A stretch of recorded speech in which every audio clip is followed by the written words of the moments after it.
Existen distintas clasificaciones para las servidumbres, que han sido consagradas a partir del artículo 2164. Por eso, para su análisis, voy a compartir una pantalla en la que se han expresado de manera gráfica las distintas clasificaciones y también se han plasmado los artículos que dan sustento a esas categorías. Entonces, comparto la pantalla y se observa que en la parte superior se grafican 4 clasificaciones. La primera distingue entre servidumbres positivas o servidumbres negativas, una clasificación que obedece o que atiende a la modalidad de su ejercicio. Luego existe otra clasificación que distingue las servidumbres reales de las servidumbres personales, para cuyo análisis debe establecerse a quién o a qué se refiere la utilidad o el servicio del inmueble sirviente.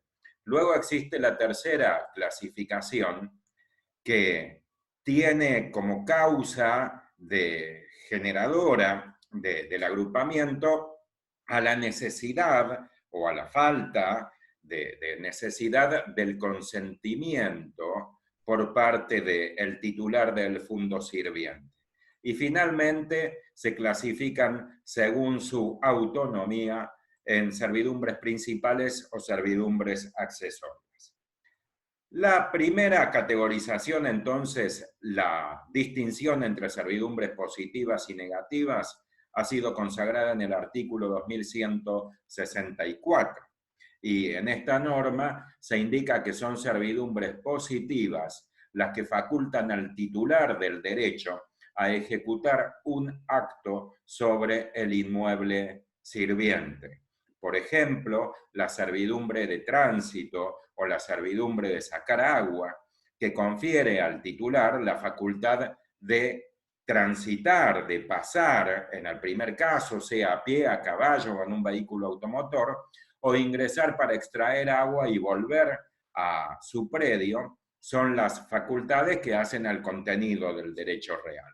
Como está legitimado para ejecutar un acto en sentido positivo, en sentido afirmativo, en sentido físico, material, reciben ese nombre, servidumbres positivas. La otra categoría, las servidumbres negativas, no facultan al titular para ejecutar un acto sobre el inmueble sirviente, sino que lo facultan para imponer una abstención al propietario del inmueble sirviente. El típico ejemplo de servidumbre negativa es la servidumbre de no edificar a más de determinada altura. Tómese por caso, por ejemplo, la servidumbre de no edificar que se constituye en los predios linderos a un aeródromo, un aeroclub o un aeropuerto. En esta hipótesis, nótese que la persona titular del inmueble dominante, es decir, titular de servidumbre sobre los fondos sirvientes, no puede ejecutar ningún acto.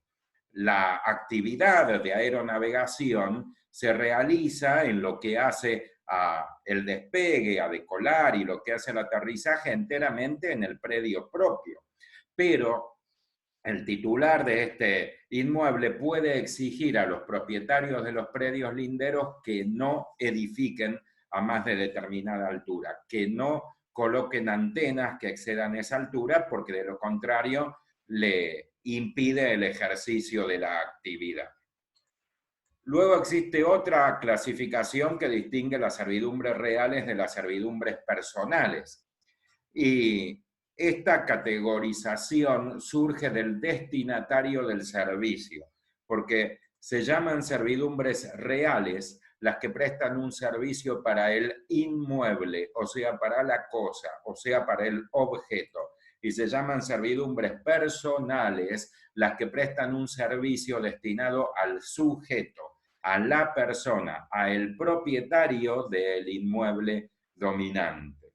Entonces, La servidumbre, por ejemplo, de acueducto es una servidumbre real, porque se requiere la provisión de agua al inmueble dominante para que en este inmueble se puedan llevar adelante actividades productivas, ¿sí? Como la siembra.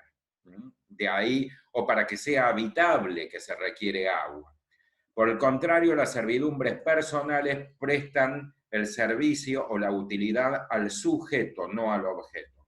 Por ejemplo, suelen poner los autores ejemplos a veces poco probables en la práctica, pero que tienen la ventaja de ser claros, como es la servidumbre de sacar mármol del predio sirviente cuando el titular es un escultor, o la servidumbre de ingresar al predio sirviente a practicar determinado deporte, como la servidumbre consagrada para entrenamiento a favor de un tenista. Es decir, cuando la utilidad o el servicio del inmueble sirviente ha sido establecida teniendo en consideración la profesión, arte, industria u oficio del sujeto, se la conoce con el nombre de servidumbre personal. Por el contrario, repito, si el servicio es para el objeto, se la conoce con el nombre de servidumbre real. Luego, existen servidumbres que son forzosas y voluntarias. Servidumbres forzosas son las que pueden imponerse coactivamente. Por ejemplo, la servidumbre de tránsito a favor de un inmueble que está encerrado, es decir, que carece de salir a la vía pública. O la servidumbre de acueducto cuando es necesaria para la producción en el inmueble. En estas hipótesis, el propietario del fondo dominante, es decir, el que necesita el paso por los predios linderos o la colocación o excavación del acueducto, puede imponérselas a los propietarios de los fondos linderos, que ahora serán los fondos sirvientes. Va de suyo que no debe confundirse, no significa gratuita. Va a tener que pagar y va a tener que indemnizar a los propietarios o a el propietario de los fondos que resulten sirvientes. Pero se llaman forzosas porque estos propietarios no pueden negarse a la constitución de la servidumbre. Por el contrario, son servidumbres voluntarias, las que no pueden imponerse coactivamente, es decir, solamente se constituyen si presta su libre consentimiento el propietario del fondo sirviente. Por ejemplo, la constitución de una servidumbre de un predio, sea para utilizarlo como espacio guardacoches, por ejemplo, la constitución de servidumbre sobre un inmueble para ingresar a llevar adelante una actividad recreativa como la caza o como la pesca, son todos ejemplos de servidumbres entonces voluntarias. Y luego, según su autonomía, se distinguen las servidumbres que se llaman principales, que son las que prestan utilidades por sí mismas, de las servidumbres conocidas como accesorias, que prestan utilidad para otra servidumbre.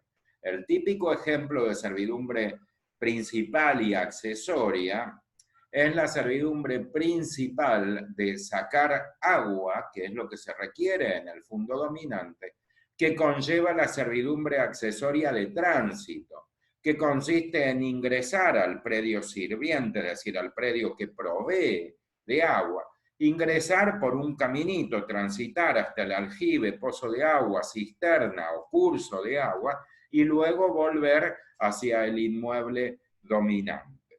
Así que esta es la última clasificación. Como se observa, las tres clasificaciones indicadas en los tres primeros lugares han sido consagradas de manera clara, de manera directa en los artículos. 2164 distingue servidumbre positiva de negativa. 2165 distingue servidumbre real de servidumbre personal. Y 2166 distingue servidumbre forzosa de las servidumbres que se llaman voluntarias.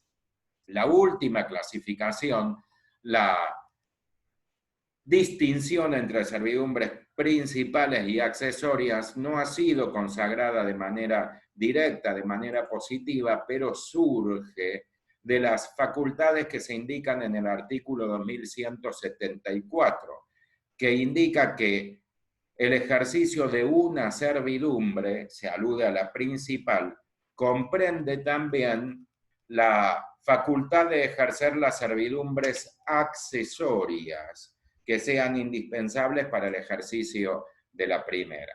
Es decir, que la constitución de servidumbre de Sacaragua comprende también la constitución de la servidumbre de tránsito para llegar hasta el pozo de agua o cisterna de donde se extrae precisamente. Y no hace falta ser muy visionario para saber que todo derecho accesorio sigue la suerte del derecho principal. Así es al menos el principio genérico. Por lo tanto, cuando se transmite la servidumbre principal, también se transmite la accesoria. Cuando se extingue la principal, también se extingue la accesoria. Es decir, que un efecto jurídico consagrado sobre el derecho principal proyecta o transmite sus efectos, sus consecuencias al derecho accesorio. Dejo de compartir la pantalla y una vez más agradezco a quien haya tenido la amabilidad de dedicarme su tiempo. Hasta la próxima.